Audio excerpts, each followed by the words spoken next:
Selamat siang Ibu, saya siswa SMAK Regina Pacis Bajawa atas nama Cindy Claudia Marta Leoar dari kelas 11 IPS 5 akan mempresentasikan artikel ilmiah yang berjudul Sekolah Offline di Tengah Pandemi Virus Corona. Oke, pertama-tama bab 1 pendahuluan 1.1 latar belakang. Pandemi virus corona di saat ini semakin mengganas. Sekolah mengajarkan dengan situs online, tetapi untuk pertama kalinya SMAK Regina Pacis Bajawa mengadakan sistem sekolah offline.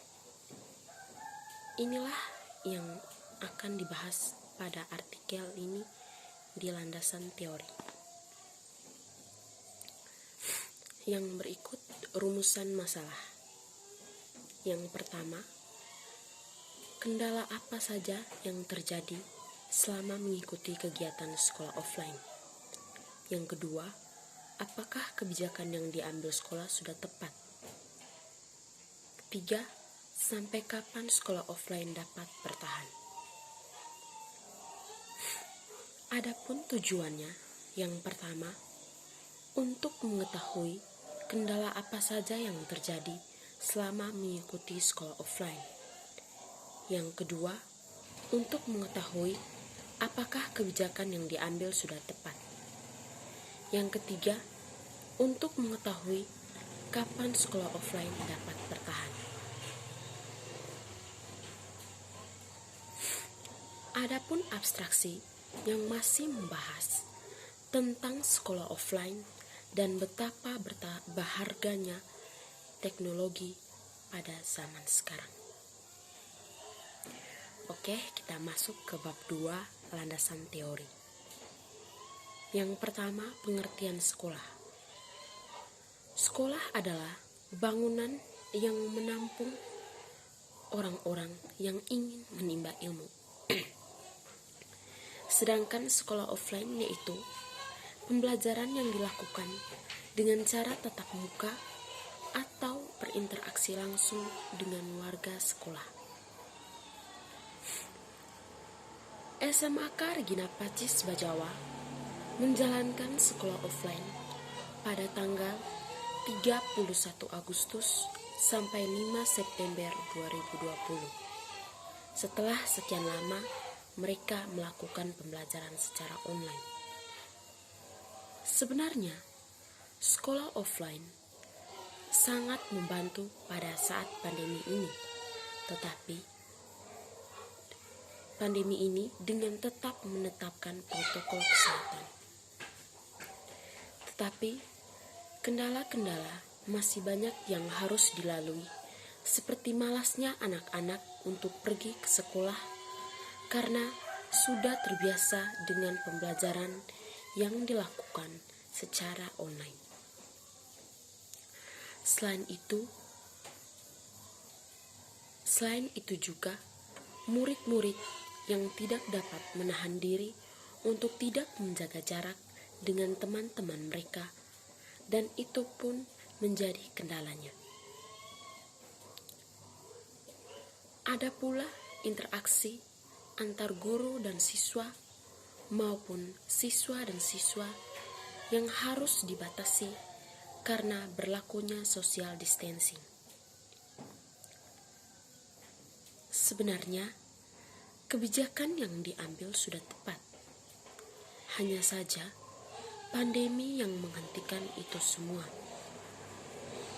Sekolah offline di SMAK Regina Pacis Bajawa hanya bertahan 1 minggu karena saat melakukan sekolah offline, kasus positif corona semakin meningkat.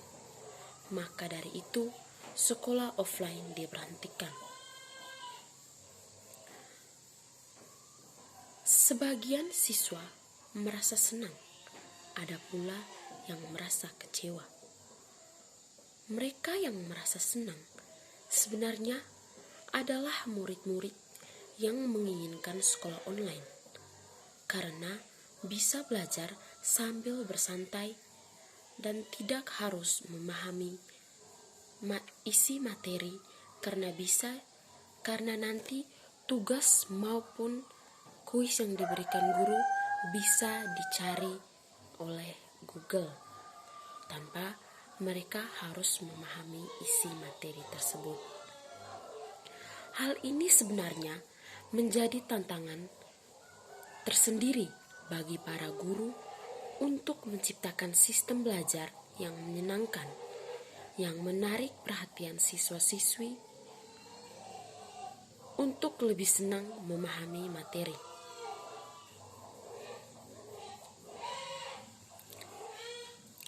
Di sini, murid dituntut untuk lebih aktif daripada pasif. Walaupun nyatanya murid sangat pasif dalam pembelajaran online. Sekolah offline sebenarnya harus diawali dengan niat untuk mendapatkan hasil yang memuaskan. Saat pertama masuk, murid lebih banyak pasif karena sebenarnya mereka tidak memahami materi yang selama ini diberikan. Saya juga kagum pada guru-guru SMAK Regina Pacis Bajawa yang selalu semangat dan pantang menyerah dalam menjalankan tugas mereka. Mereka datang ke sekolah, mereka menyiapkan materi-materi, sementara mereka harus menyiapkan keluarga mereka juga. Maka dari itu, mari kita selalu giat dalam belajar, baik sekolah online maupun sekolah offline. Selanjutnya, bab 3 penutup. Kesimpulan, sekolah offline di SMAK Regina Pacis Bajawa berjalan dengan lancar, tetapi harus terhenti karena kasus positif corona yang meningkat. Saran, sebaiknya SMAK Regina Pacis Bajawa memberlakukan kembali sekolah offline secepatnya karena para siswa-siswi membutuhkan penjelasan langsung dari para ahlinya. Yang terakhir, daftar pustaka. Yang pertama, kompas.com. Yang kedua, Ilvarita Iriani Handoyono tentang e-learning 2020, Hamid 2020, Dewi Murti Nugraha dan Arthur tentang perkembangan teknologi 2018. Sekian dan terima kasih.